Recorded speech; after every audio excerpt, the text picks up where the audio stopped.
now $700? Are you out of your damn mind? What do you think of the latest Helldivers patch? I won't be playing Helldivers. I actually don't play anything that has ever been published by Sony, and I won't be ever again. They have completely lost my respect. I have one! There's no games! There's no games on it! There's nothing! It's a Netflix box, there's nothing! Like, we thought Suicide Squad Kill the Justice League was bad. They spent, by some reports, $200 to $300 million for 186 players on Steam. They seem to just let FromSoft do what they do best. Sony, I don't think they've ever really showed that. Like, they seem to micromanage everything. It seems like they are constantly, molding things and getting as involved as they can in there and, like, trying to force things in there where it shouldn't be.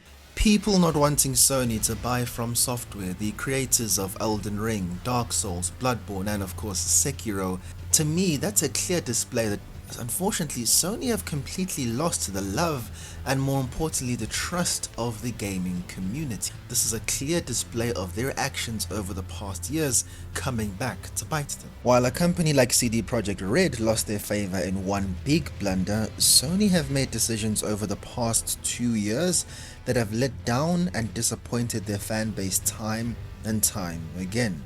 For a company that completely dominated the previous generation, this is an excessive dip in form, and I think this is an injury that Sony may not soon recover from.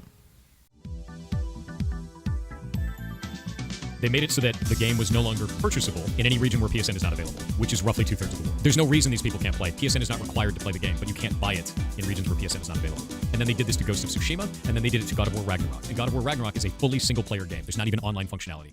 It's very clear to me that Sony definitely doesn't understand how PC gamers think and how they'll react. Considering their past few actions for the past couple of years, they've definitely made too many missteps to count. I think they've simply forgotten that PC gamers are not at all locked to the PlayStation ecosystem and forced to use PSN throughout whatever they actually do.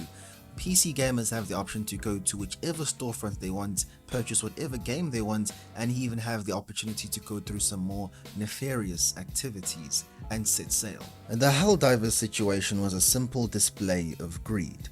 If you didn't know, Helldivers was a game that was extremely popular in the beginning of 2024. Released on PC and PlayStation 5, it became the hottest game of the first quarter, undoubtedly. It took over every social media, even TikTok, YouTube, IG, wherever you went, Helldivers was in the forefront. Sony then saw the opportunity to extract the data of millions of players for monetary gain. This essentially forced all owners of Helldivers 2 to create a PlayStation account to continue playing the game. They obviously could sell this data to whoever they want, or of course just use it for advertising. But this is not the only problem. Probably the most significant issue by making this decision is that having the PlayStation Network is not available in many countries, essentially making those owners of the game no longer being able to play it. They've paid for a game but no longer have access. But Sony also doesn't have a good reputation in terms of data safety, as they actually recently had a data leak exposing the data of millions of players to the entire world. Now, in true corporate fashion, Sony definitely did backtrack on this decision to try and recoup some of the funds and take away some of the huge amount of backlash that they were receiving for this decision. But it's clear as day, their intentions was to extract data and get as much monetary gain from a very successful game. Their intentions were made clear and they were willing to sacrifice the player for a bag. The damage was definitely already done. Now, they've also done this unnecessarily on a number of single-player games that have been ported to the PC platform. An internet connection is needed to play a single-player game. Dude, what the hell is going on here, man? Why do I need the internet to be able to play God of War Ragnarok? Or why do I need the internet to be able to play Horizon Zero Dawn Remastered? There is only one Kratos, there's no PvP, there's no PvE mode. Why do I need to have a PlayStation account just to play this game? Data is such a valuable commodity to Sony that they're willing to sacrifice and ostracize the community that they've spent 30 years building.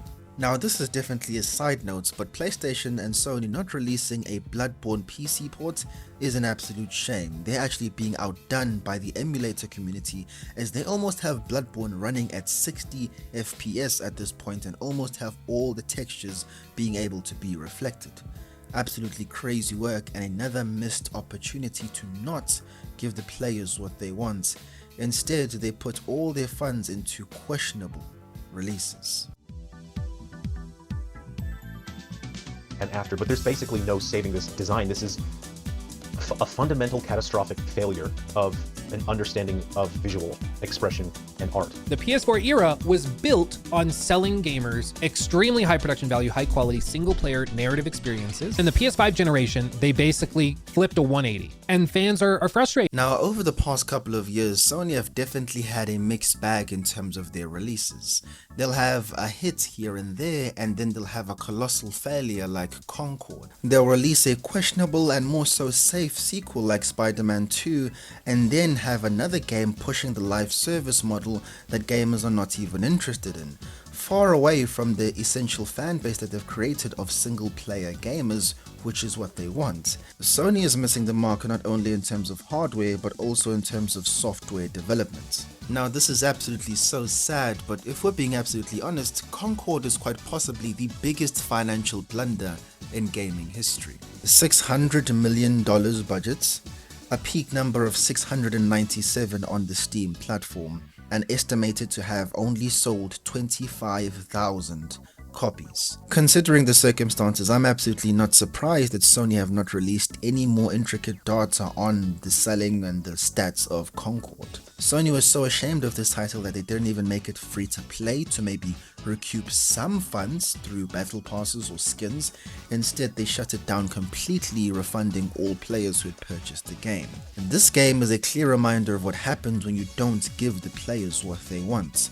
The motivation of creating this game was absolutely greed, and Sony was punished as such. Sony's inconsistencies are ridiculous, as they'll give us a Game of the Year contender in Astrobot and then give us a complete and total flop with Lego Horizon, which may be an even more disappointing failure than Concord, with its total peak being only 602 players on Steam. Like, have they even made a profit? Because I definitely know that Lego need to get paid for using their brand, and maybe their developers as well. But dude, breaking even seems to be a goal that absolutely seems out of reach. Now, the PlayStation 5 is objectively a weaker value proposition than the PlayStation 4. No fiction, just facts. I'll use myself as an example. I had the option to get a PlayStation 5, but instead went for a gaming PC for three main reasons. Number one, for true control over my gaming experience and being able to choose the settings I want to choose at will. Two, Game Pass is an absolutely exceptional value proposition. Let's please not gloss over this and not talk down on the competition this time. I'm playing Stalker 2, Black Ops 6 and Jedi Survivor all through one Game Pass subscription. All AAA games of high quality, and I haven't been close to spending the $60 price tag for any of them.